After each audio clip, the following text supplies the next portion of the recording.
I'm on the River Eye in the Cotswolds. Well, one of the rivers Eye anyway. There's another one up in Leicestershire. If you've ever heard of this river, you might have thought there is an Ivor whirlpool somewhere along the river. Or you might think it's got something to do with like the clear waters that you can see through. Or most likely you just haven't even given it a thought at all. It's just a name anyway. But it's not that simple. There is a story behind that. Not a story about people, no. That comes later in the video.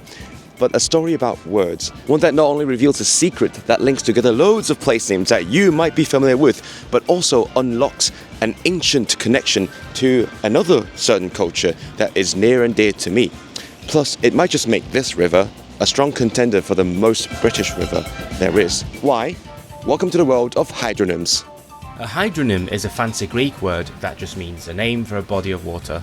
It may sound simple, but it does tell us a lot about the people who have lived there over the course of history.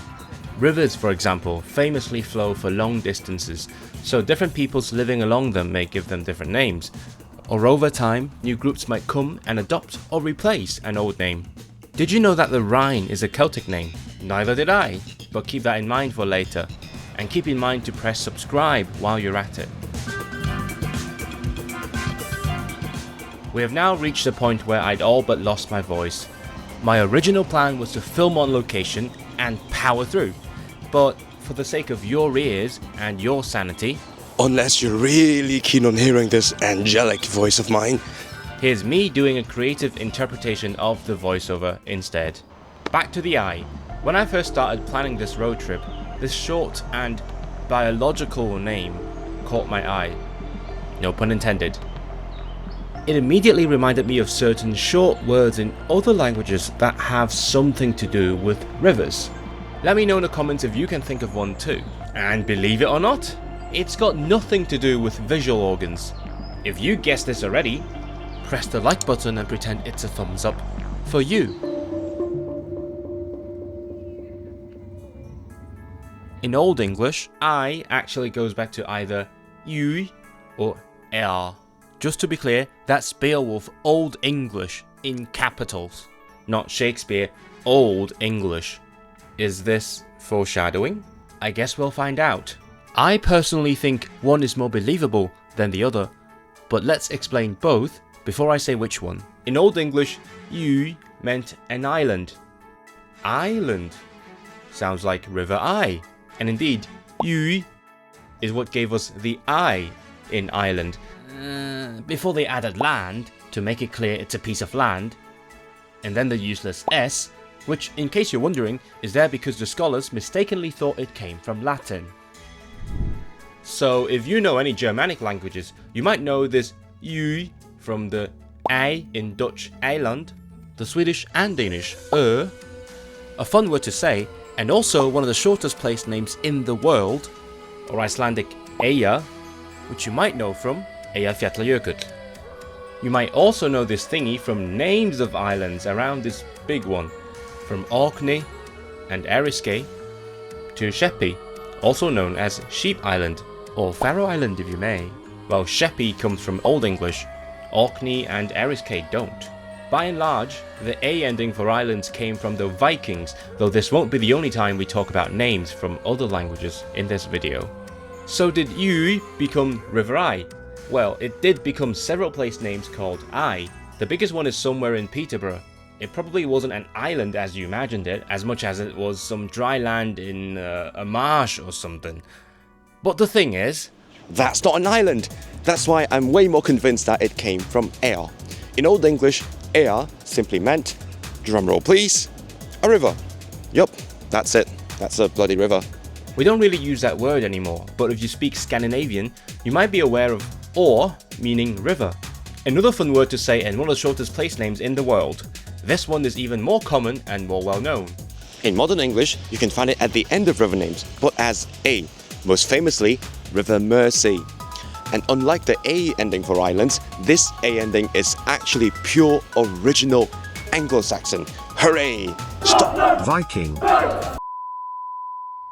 Sounds like case closed, right?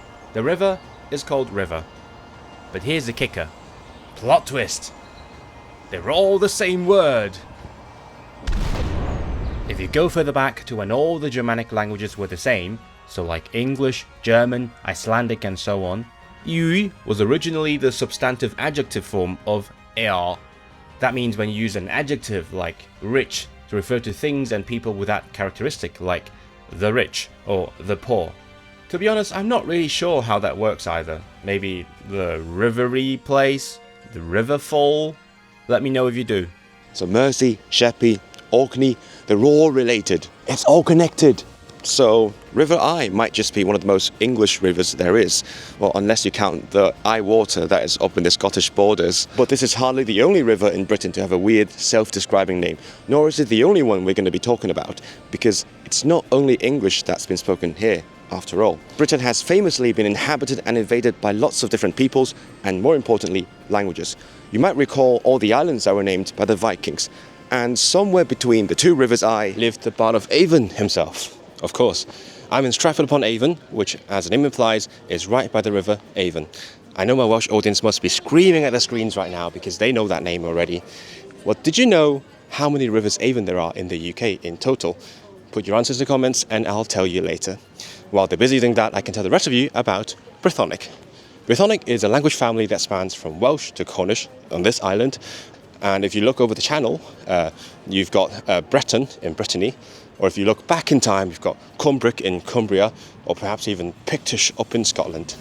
And if you look even further back, basically the entire island of Britain. Which is why, by the way, in case that name feels vaguely familiar to you, you can simply just call it British. So for the rest of this bit, let's just call it that confusing name, just for the lols. So, what do you call a river in British? Yes, you clever cookie, it's Avon. Except no, it's Avon in Welsh. Except also no, it was Avon at the time, because contrary to popular belief, the Anglo-Saxons didn't get the word from the Welsh, but rather from their ancestors, the British. So they came to the island, were like, hey, what do you call that over there? And the Britons were like, duh, a river. And now we have River Avon. Rivers Avon, in fact, because across England and Scotland, there are 6 rivers Avon, a couple of Avon waters, and a little Avon river. Much like the Rhine, they all go back to the Celts. These simple names reveal so much about who lived here and how they once interacted. What a beautiful coming together of diverse cultures that made Britain what it is today. Other rivers are variously theorized to come from water-related words in the British, Brythonic languages of the time, from the River Ouse to the Humber. But while River Eye might be the OG English river, nothing screams British quite like River Avon.